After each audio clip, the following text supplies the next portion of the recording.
Das schnarchende Kind, es schnarcht so laut, dass es mich fast aus den Socken haut. Ich komme einfach nicht zur Ruhe, da es so laut schnarcht wie ne Kuh. Hilfe rief ich laut, doch niemand kommt und weckt das Kindlein auf.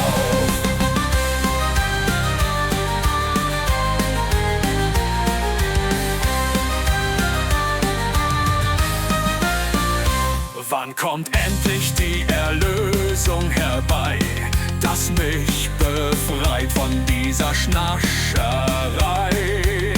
Ich piepe laut, aber es macht weiter mit dem Radau. Hilfe rief ich laut, doch niemand kommt und weckt das Kindlein auf. Ich halte mir einfach die Ohren zu, dann ist es still im Nu. Ich komme hier wohl nicht mehr weiter, bleib dabei, dennoch heiter.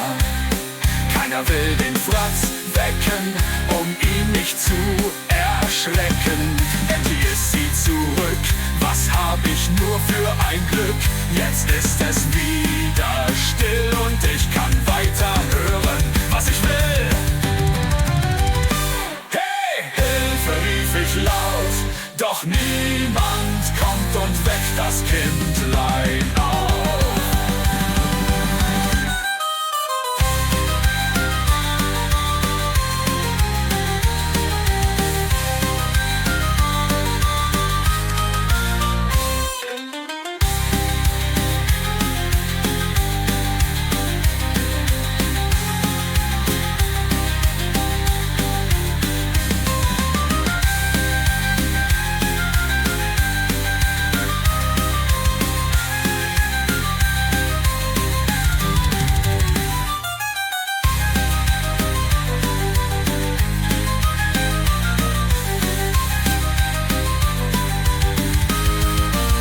Ich komme hier wohl nicht mehr weiter, bleib dabei, dennoch heiter.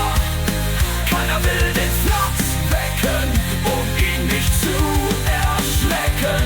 Endlich ist sie zurück, was hab ich nur für ein Glück. Jetzt ist es wieder still und ich kann weiter hören, was ich will. Hilfe rief ich laut, doch niemand kommt und